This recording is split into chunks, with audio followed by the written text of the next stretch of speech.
Bonsoir, merci de nous rejoindre 20h à la une ce soir. Lutte contre la fraude fiscale en République démocratique du Congo. Fine alerte, une application électronique à télécharger pour dénoncer les cas de fraude, le détournement des deniers publics et autres tracasseries financières. L'application a été présentée au public ainsi que ses avantages.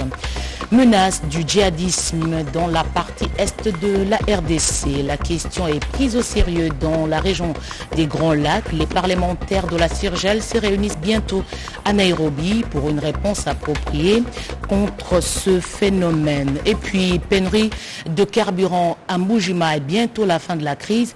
Plusieurs mètres cubes d'essence disponibles à Ilebo et une autre quantité en cours de route de lait du voyage, 10 jours maximum via la SNCC. Voilà tout pour les titres. Merci de votre fidélité. Et puis sur ce plateau, avec moi, le porte-parole du chef de l'État, Tarsis Kasongo Mouema-Yamba. Bonsoir. Bonsoir, madame. Vous êtes là pour une communication, mais je vous garde les temps pour nous de suivre ce message. Les félicitations du président de l'Assemblée nationale qui encourage le chef de l'État qui est arrivé fait mandat après avoir exercé pendant 1 an les activités à la tête de l'Union africaine. Christophe Mbosso Diakwanga a été reçu par Félix-Antoine Tshisekedi Tshilombo. Reportage. Avoir exercé avec succès un brillant mandat à la tête de l'Union africaine, le président de la Chambre basse du Parlement, Christophe Mbosso Diakwanga, est venu féliciter le chef de l'État Félix-Antoine Tshisekedi Tshilombo ce mardi 8 février 2022 à la Cité de l'Union africaine et lui témoigner de son soutien pour matérialiser sa vision pour la République démocratique du Congo. Depuis son retour au pays, après son brillant mandat à la tête de l'Union africaine, où ses pairs l'ont proclamé héros africain pour la lutte contre la violence faite à la femme. Je suis venu lui rendre hommage. Je suis venu lui dire grand merci pour ce mandat qu'il a exercé avec distinction. Donc, c'est la preuve du rayonnement de la République démocratique du Congo sur le continent africain et dans le monde entier.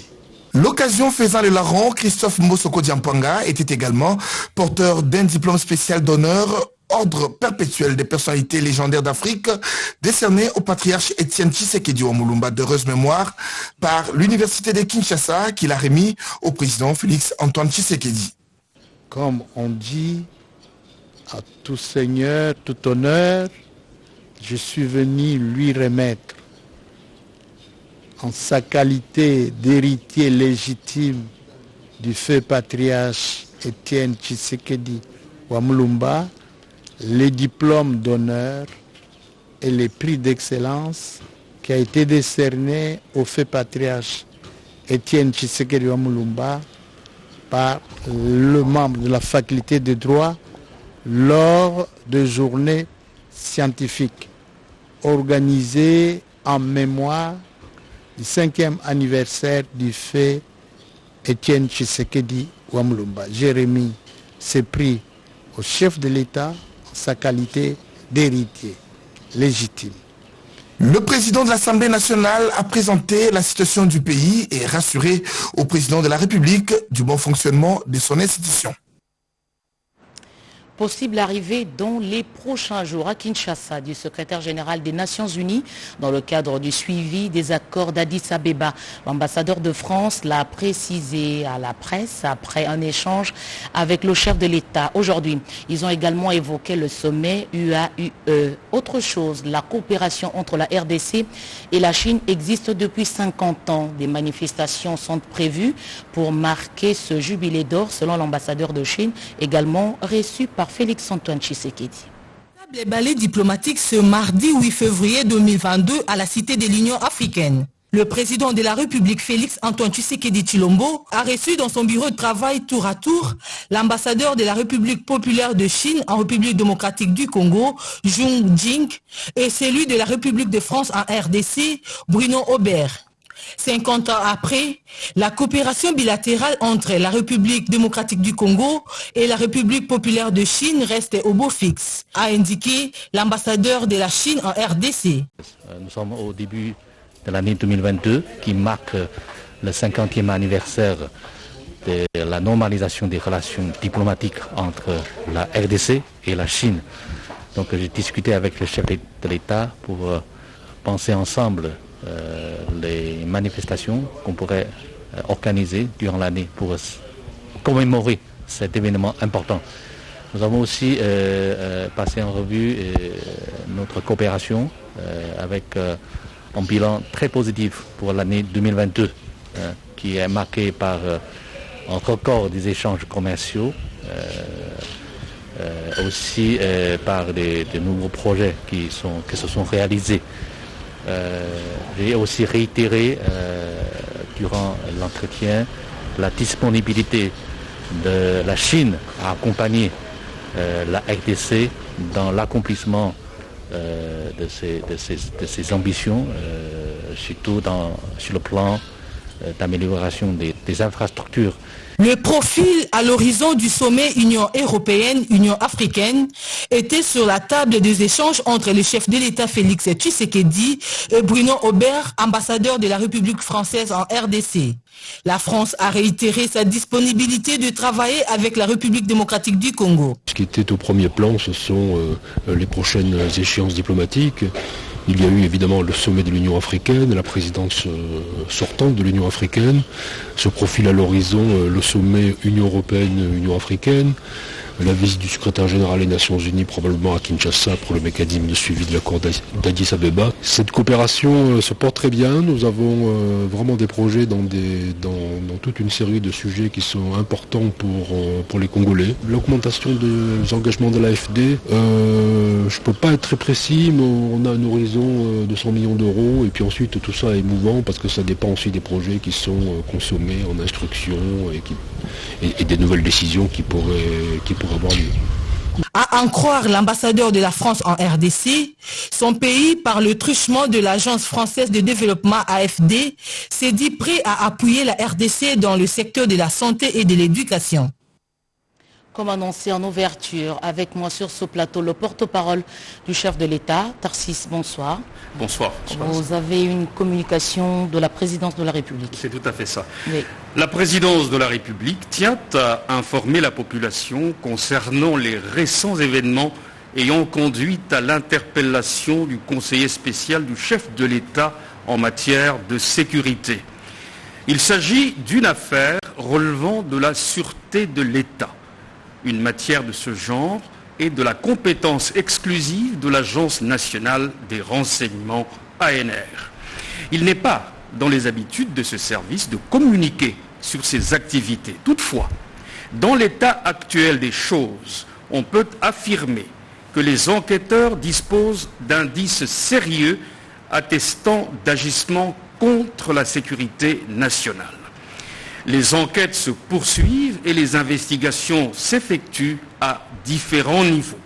S'il s'avère nécessaire de communiquer davantage, le gouvernement de la République s'en chargera. En attendant, la présidence de la République invite la population à la vigilance et à éviter de donner du crédit aux spéculations mensongères diffusées par des personnes mal intentionnées dans les médias et sur les réseaux sociaux. Les indices sont suffisamment sérieux et ne peuvent donner matière à d'autres considérations de nature ou de type tribal, clanique ou régional. Le processus démocratique amorcé dans notre pays par la première passation pacifique du pouvoir en janvier 2019 est un acquis sacré à préserver à tout prix. Aucune tentative de déstabilisation de nos institutions démocratiques ne sera tolérée. De ce fait, durant le temps de l'enquête, il est demandé à la population de garder son calme et de vaquer sereinement à ses occupations quotidiennes. La situation est sous contrôle. Merci Tarsis pour ces informations. Poursuivons cette édition du journal 165. C'est le numéro vert pour tous les réseaux de téléphone disponibles pour dénoncer le cas de fraude fiscale. Vous aurez au bout de fil le ministre des Finances. L'application FinAlert a été présentée au public ainsi que son fonctionnement. Elle lutte contre l'évasion fiscale. Séverine Katanda, reportage. Au regard de plusieurs plaintes enregistrées dans les secteurs des fiscalités et autres services publics de finances, les taux élevés de taxes, le coût des temps et de revenus aux contribuables congolais, des droits et d'autres taxes qui n'ont aucun soubassement, a conduit les gouvernements congolais à mettre en place un plan de réforme vigoureux et ambitieux pour remédier à cette situation. La détermination du ministre des Finances à mettre fin à la fraude fiscale va se reposer désormais sur un dispositif dont la dénomination vaut tout un programme. Il s'agit de l'application électronique FinAlert qu'on peut télécharger sur téléphone, tablette, ordinateur ou joindre par un numéro vert, les 165 sur Vodacom, RTL et Orange. Ce dispositif a été présenté par le ministre des Finances, Nicolas Kazadi, le lundi 7 février 2022 au cours d'une cérémonie à Fleuve Congo Hotel. L'application FinAlert est légale pour l'amélioration du climat des affaires et favorise les recettes intérieures de l'État en le rendant plus optimal. Le dispositif FinAlert que j'ai l'honneur de vous présenter ce jour offre une opportunité pour toute personne, qu'elle soit physique ou morale, toute nationalité confondue, victime ou témoin, de communiquer directement avec le ministre des Finances et de dénoncer les cas de fraude, qu'il s'agisse de fraude douanière, de fraude fiscale, de détournement des deniers publics, d'évasion fiscale ou de toute autre tracasserie financière. Mais à travers une vaste campagne médiatique de sensibilisation, je suis fier de poser cette pierre supplémentaire à l'édifice entamé par le chef de l'État depuis son discours d'investiture en janvier 2019. La nouvelle application va retoucher la structure fiscale et la fiscalité elle-même. La menace djihadiste dans l'est de la RDC et les répercussions sur la région des Grands Lacs. Les parlementaires des pays membres de la CIRGL vont se réunir à Nairobi en avril prochain. Quel rôle peut jouer cette instance dans la prévention des conflits? La RDC est invitée à cette rencontre. Robert Ndaïchi-Sensé. C'est une suite logique des rencontres programmées pour discuter et prendre des mesures en ce qui concerne les menaces sécuritaires dans la région de Grand Lac. À Kinshasa, l'ambassadeur Onyango Kakoba, secrétaire général du Forum des parlementaires de pays membres de la conférence internationale sur la région de Grand Lac, a échangé avec le premier vice-président du Sénat, Edi Mundela Kankou. Les deux personnalités ont fait un tour d'horizon sur la situation sécuritaire dans la région de Grand Lac et surtout des menaces permanentes qui pèsent sur les pays membres de la région, en particulier les menaces djihadistes à l'est de la République démocratique du Congo. For the Forum of Parliaments of ICGLR, which is going to take place in Nairobi. We discussed about it. Nous avons deuxièmement parlé de la situation dans la région des Grands Lacs, la situation sécuritaire principalement. Nous avons parlé de la réunion qui aura lieu, qui va connaître la participation des présidents des parlements membres, qui vont justement débattre des questions ayant trait à la sécurité dans la région des Grands Lacs, de la montée de l'islamisme, notamment dans l'est de la RDC, et le rôle que le Parlement peut jouer pour mettre fin, pour porter leur contribution par rapport à cette question. Du 2 au 6 avril 2022, Nairobi accueillera pour la deuxième fois la deuxième assemblée plénière du Forum des parlementaires. Le premier vice-président du Sénat, Edi Mundela Kankou, prendra part à cette grande rencontre. L'ambassadeur Onyango a transmis l'invitation au numéro 2 du Sénat. À l'assemblée d'avril prochain, les parlementaires devront réfléchir sur leur rôle dans la prévention des conflits et leur implication pour stabiliser la situation sécuritaire dans la région des Grands Lacs, partant de la République démocratique du Congo. Détection du sol et du sous-sol, une firme allemande propose à la RDC une technologie avec précision sur la localisation des minerais. Ce groupe a été sensibilisé. Le président du Sénat, Modeste Bahati, Sandra Nyangitabou. Le sol et le sous-sol congolais disposent encore de beaucoup de mystères qu'il faille percer. La cartographie actuelle des ressources minières et pétrolières date de l'époque coloniale. La mettre à jour est plus qu'urgent. Geoscan, une entreprise allemande spécialisée dans la détection du sol et du sous-sol par satellite, propose des services à la République démocratique du Congo.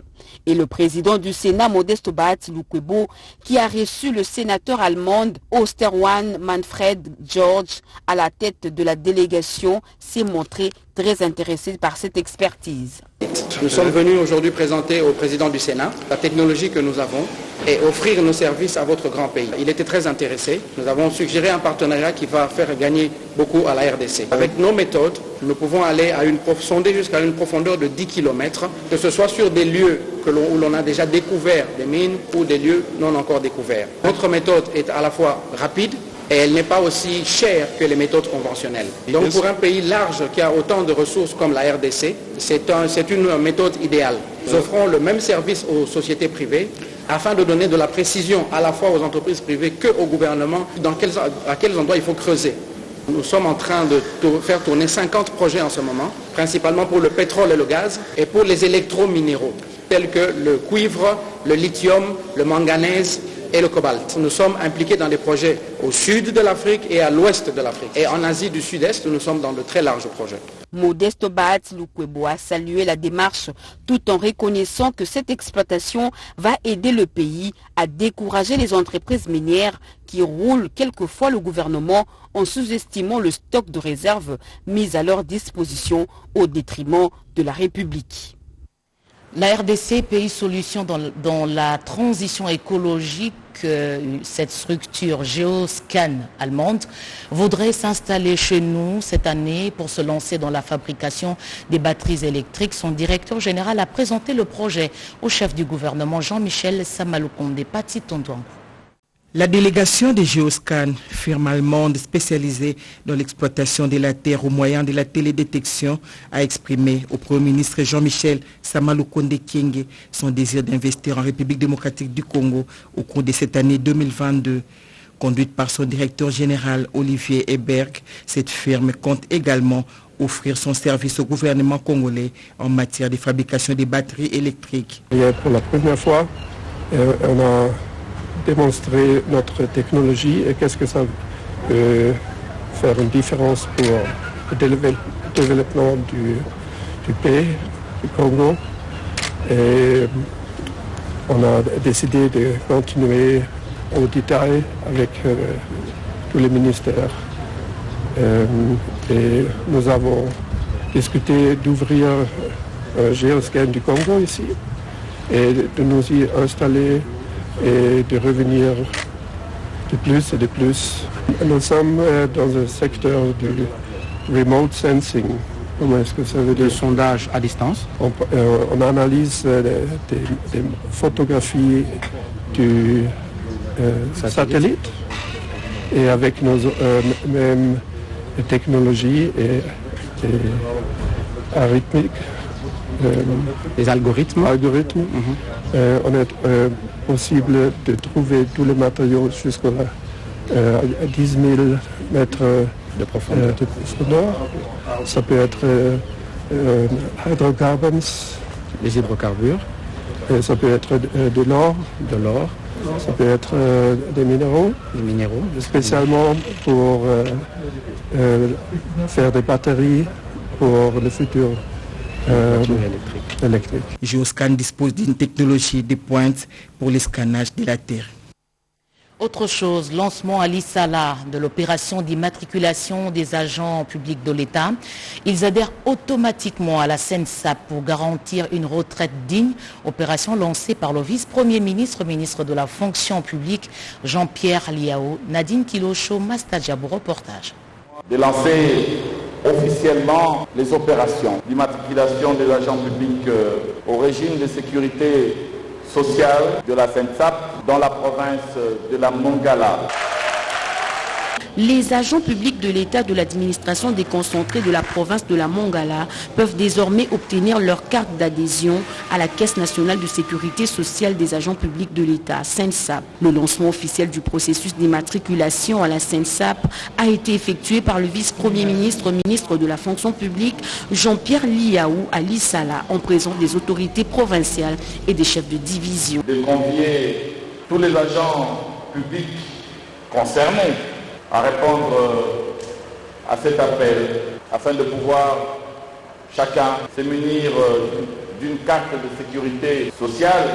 La SENSAP a été créée en vue de l'organisation et gestion des prestations de sécurité sociale au bénéfice des fonctionnaires ainsi que leurs familles. Cela dans le but de garantir une retraite digne et honorable aux agents publics de l'État. Mais il faut matérialiser cette relation créée par la loi entre l'agent public et l'organisme gestionnaire que la SENSAP, et c'est cela l'immatriculation qui débouche sur l'octroi d'une carte de sécurité sociale. Le plus important quand on gère un régime de retraite, c'est la pérennité, la viabilité du régime. Ça veut dire, est-ce que dans 15 ans, dans 20 ans, le système sera toujours fiable? Et pour répondre à cette question, il faut des données fiables, notamment sur les dates de naissance, sur le grade, ainsi de suite. Et ces informations, l'immatriculation permet de les avoir et ainsi de faire nos projections financières. À l'occasion, le vice-premier ministre, ministre de la fonction publique Jean-Pierre Liaou a exposé sur différentes préoccupations liées au statut des agents et fonctionnaires de l'État, tout en martelant sur son combat mené pour l'anéantissement de toutes sortes d'injustices et inégalités entre l'administration centrale et provinciale. Et l'objectif poursuivi est de doter la République démocratique du Congo d'une fonction publique à la hauteur de sa grandeur. La tenue du festival Amani à Goma, au Nord Kivu, est une preuve de la résilience. C'est aussi la célébration de la vie dans ce coin du pays longtemps meurtri. C'est le message de Patrick Mouyaya Katembwe, ministre de la Communication, accompagné de sa collègue de la Culture Catherine Foura. Le porte-parole du gouvernement a communié avec les festivaliers.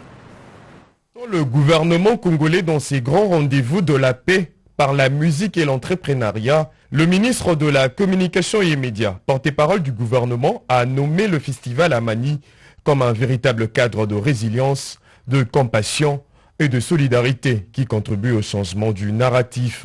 Accompagné de la ministre en charge de la culture et art, le porte-parole du gouvernement RD congolais a non seulement visité les différents stands, mais aussi assisté à 2 ateliers.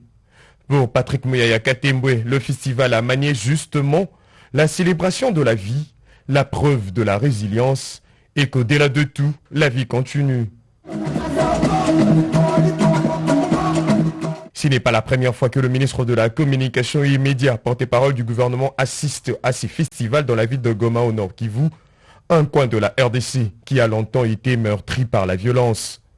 Pour le ministre Mouyaya, le festival Amani vient montrer justement que le narratif doit être différent parce qu'il met au devant de jeunes artistes talentueux venus de Béni et Kinshasa tels que Robino Mundibou, Roga Roga et Alèche, ainsi que les jeunes entrepreneurs en provenance de plusieurs villes de la RDC avec de réalisations hors du commun. Restons à l'intérieur du pays, précisément au centre et particulièrement la ville de Mbuji-Mayi qui connaît actuellement une pénurie en essence. CEP Congo dispose d'un stock de 100 mètres cubes d'essence à Ilebo et 500 mètres cubes en cours de route qui arrivent à Ilebo dans un délai maximum de 10 jours. Nous sommes, dit ce message, en contact avec la SNCC pour que ces produits soient vite tractés vers les grands centres de consommation de la région et surtout Mweneditu pour Mbuji-Mayi. La population du Kasaï peut donc être rassurée, dit ce message, que la situation est en voie de normalisation avec le concours de la SNCC. Ce message de CEP, l'expert en logistique pétrolière, porte la signature de Jean Madebou Bunga Mandradel, administrateur, directeur général adjoint, et Kwame Joseph, administrateur, directeur général. Vieux de 10 ans, il faut une adaptation des textes réglementaires en vigueur à la loi organique. Avec ces innovations, c'est l'avis de Denis Kadima, le président de la CENI, l'a dit au cours des travaux sur la révisitation du règlement intérieur et le code de bonne conduite. Tétis Samba, Hervé Poudi. Les membres de la Commission électorale nationale indépendante prennent une part active à l'Assemblée plénière sur la restitution des travaux de la commission chargée de revisiter les règlements intérieurs, administratifs et financiers ainsi que le code de la bonne conduite. Ouvrant ses assises ce mardi 8 février 2022, le numéro 1 de la centrale électorale, Denis Kadima Kazadi, a loué le travail abattu par ses prédécesseurs, plus particulièrement l'abbé Apollinaire Malmalou, et invité les participants à avoir à cœur l'intérêt de poursuivre sur la même lancée pour marquer leur passage. C'est dans ce contexte que la restitution des travaux de la commission chargée de revisiter le règlement intérieur, le règlement administratif et financier ainsi que le code de bonne conduite vont se dérouler. Notre exercice est d'adapter ces instruments à la lumière des innovations apportées par la loi organique sur la CENI, telle que modifiée et complétée à ce jour. Nous devons imprégner les valeurs que nous avons définies lors de notre planification stratégique. Ici, je pense particulièrement à la bonne gouvernance. Le président de la centrale électorale a tenu à rappeler que le texte réglementaire actuel date de 10 ans et donc nécessite à ses yeux une réadaptation. Pour sa part, le premier vice-président de la centrale électorale, Bienvenu Ilanga Limbo, a précisé que ces textes seront soumis à l'adoption en plénière par le président de la CENI. C'est conformément à une recommandation de la plénière, une commission qui avait comme mission de travailler sur quelques textes réglementaires, notamment le règlement intérieur, le règlement administratif et financier, et enfin le code de bonne conduite. Cette plénière, qui va se clôturer le jeudi 10 février 2022, intervient au lendemain de la publication de la feuille de route du processus électoral. Fin de ce journal, Madame, Messieurs, merci de l'avoir suivi à travers le monde. Je rappelle les grandes informations. La présidence de la République a brisé le silence autour de l'interpellation